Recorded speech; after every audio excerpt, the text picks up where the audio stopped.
Now let's start this wraparound by beginning in Winnipeg as the RedBlacks kick off their 2014 season on the road against the BlueBombers. Quarterback Henry Burris is entering his 15th season in the CFL, and when you look at the RedBlacks on offense, they present some matchup problems. The main thing that jumps out at you instantly is the speed in the backfield with Siobhan Walker and DJ Harper. Both guys possess home run hitting ability in both the running game as well as out of the backfield receiving. Paris Jackson, Kerry Johnson, and Marcus Henry give Burris some solid options in the passing game at receiver, and look for rookie Scott McDonald to have an impact as well. Defensively, in the front seven, I believe the RedBlacks will be better than advertised. Justin Phillips, Keith Shalogan, Brandon Lang, they will make it very tough to run the football against Ottawa. And you look at the linebacking core, TJ Hill, Travis Brown, and Jason Pottinger, they make a very good core of guys at the second level. Defensive back Jovan Johnson has to be chomping at the bits to get after his old team. Big fan of Brandon Thompson and Eric Frazier as well in the secondary, and what they don't have in size, the RedBlacks secondary definitely makes up for with quickness and instincts. Now let's move over to Winnipeg in this ball game, and I came away highly impressed with the BlueBombers in Week 1. You saw a squad that was well coached and executed the game plan flawlessly. The Bombers' offensive line, in my opinion, was a real star of the show, displaying excellent movement skills, athleticism, and dominating on both ends of offense. Quarterback Drew Willie did exactly what he was supposed to do, keep the offense on pace and minimize mistakes. I'm also interested to see what they can do for an encore. Defensively, Winnipeg imposed their will early and often versus Toronto, and they set the tone very early by forcing turnovers and 2-and-outs. Linebackers Kawale and Briggs played exceptionally well, and when you look at that type of game and that type of team effort, that can only bode well for these guys moving forward. Can they sustain success is the question. Now here are some coaching points for both teams in this ball game. For Ottawa, the defensive line must be able to shed blocks consistently and make a stop in the running game. They can't allow Nick Grigsby to have success running the football, otherwise it can be a long day. And we talked about the size difference with the wide receiving core of the Winnipeg Blue Bombers going against that secondary of Ottawa. They're going to have to win above the rim on defense in order to have a chance to knock off Winnipeg. And I would keep it quick on offense. That's the timing routes, the short, quick passing game, the quick hitters in the running game, the no-huddle offense, the up-tempo type style. I think if they can keep it quick, it bodes well for them winning on the road.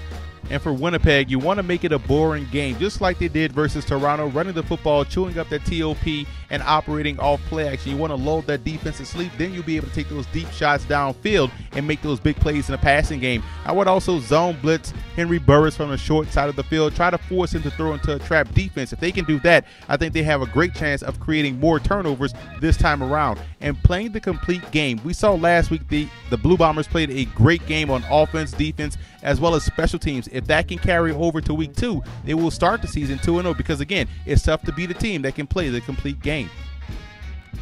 Now here's our football game plan CFL Fantasy Football Huddle for Week 2. Guys you should start and should sit as it pertains to the RedBlacks and Blue Bombers ball game. Who you should start right off the bat from the Blue Bombers, I will go with Drew Willie, Nick Moore, and Clarence Denmark. Nick Moore and Clarence Denmark are guys that didn't have a lot of success last game due to Aaron Kelly's emergence and big playability, but this game I think they will get more of the options as the matchups dictate that they should have a better game. So that also means start Drew Willie.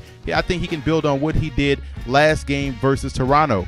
And for the RedBlacks, you have to start Siobhan Walker, the big play threat coming out of the backfield, a guy that can do it on both ends of offense, as well as Marcus Henry. I think he'll have a lot of success working underneath. And I would also start the Blue Bombers defense and special teams. Based off what I saw last week versus Toronto, that defense looks to be one of the best so far in the CFL's early part of the season.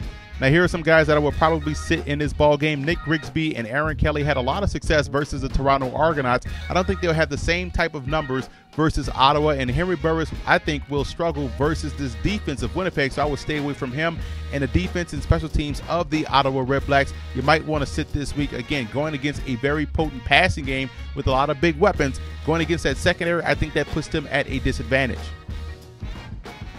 I like Winnipeg in this ball game. I like what I saw last week from Grigsby in that offense. They were well balanced. Drew Willie did a great job, especially in the red zone. And defensively, they were aggressive. They got off the field and they created turnovers. I think all of that will play a part in why they knock off Ottawa, who's playing their first game. And you have to account for that. This is a team that's playing the first game. They're going to be a little bit rusty going against live action for a full 4 quarters. So I like Winnipeg to win this one and start the season 2-0.